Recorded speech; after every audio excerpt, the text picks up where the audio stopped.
Hi hello. അപ്പം ദേണ്ടെ വിഷുവിൻ്റെ അന്ന് നാത്തൂൻ വന്നിട്ടുണ്ട്. അങ്ങനെ ഞാനും ചേച്ചിയും കൂടെ വൈകിട്ട് അടൂരോട്ടൊന്ന് ഇറങ്ങിയതാണേ. രാവിലെ ഉച്ചയ്ക്കും ഒന്നും നമുക്ക് ഇറങ്ങാൻ പറ്റത്തില്ല. അതുപോലെ വെയിലാണ്, നമ്മൾ കരിഞ്ഞു പോകും.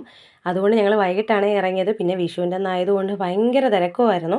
നമ്മൾ മെയിനായിട്ട് ഇറങ്ങാൻ കാരണം ദേണ്ടെ ഈ ഹെൽമെറ്റ് വാങ്ങിക്കാനാണ്. കുഞ്ഞിൻ്റെ ഹെൽമെറ്റ് പന്നലായി പോയായിരുന്നു. അങ്ങനെ നമുക്ക് ഹെൽമെറ്റ് വാങ്ങിക്കണമായിരുന്നു. നമ്മളതും വാങ്ങിച്ച് എസ് എമ്മിലും കൂടെ ഒന്ന് കയറി കേട്ടോ. എസ് എമ്മിൽ കയറിയപ്പോൾ ഡ്രസ്സൊക്കെ എടുത്തുകൊണ്ട് വന്നപ്പോൾ ഞാൻ വീഡിയോ എടുക്കാനായിട്ട് അങ്ങ് മറന്നുപോയി. അങ്ങനെ നമ്മൾ അതൊക്കെ കഴിഞ്ഞ് വന്നപ്പോൾ രാത്രിയായി. വരുന്ന വഴിക്ക് നമ്മൾ മീനും വാങ്ങിച്ചുകൊണ്ടാണ് വന്നത്. നമുക്ക് ചൂരയാണ് കിട്ടിയത്, പൊടിച്ചൂര. തീരെ പൊടിയായിരുന്നു, എങ്കിലും നല്ല ടേസ്റ്റ് ആയിരുന്നു. പച്ച മീനായിരുന്നേ. നമ്മളതും വാങ്ങിച്ചുകൊണ്ട് വന്ന് ദേണ്ട ഞാനത് വെട്ടിയപ്പോഴത്തേനും ചേച്ചി അത് കറി വെക്കാനായിട്ട് തുടങ്ങുവാണ് കേട്ടോ. അപ്പോൾ ചേച്ചിയുടെ രീതി വെച്ചോളാന്ന് പറഞ്ഞു. അങ്ങനെ ദേണ്ട ചേച്ചി വെക്കുക. ആ സമയത്തേക്കിന് ഞാനത് മീൻ വറക്കാനുള്ള കാര്യങ്ങളും കൂടെ നോക്കുക കേട്ടോ. നമ്മളിങ്ങനെ ചീനിച്ചട്ടിയിൽ വെച്ചിട്ട് അതൊന്ന് തിളച്ച് കഴിയുമ്പോൾ നമ്മൾ ചട്ടിയിലോട്ട് മാറ്റുവാണ് ചെയ്യുന്നത്. അപ്പോൾ ആ ചട്ടിയുടെ അടിവശം പോവാതിരിക്കുകയും ചെയ്യും. അങ്ങനെ നമ്മൾ ഇച്ചിരി നീട്ടിയാട്ടോ വെക്കുന്നത്. അങ്ങനെ ദേണ്ട അത് വെച്ച് ഈ സമയത്ത് നമ്മൾ ഒരാളെ മിസ് ചെയ്തു, നമ്മുടെ സേട്ടത്തിയെ.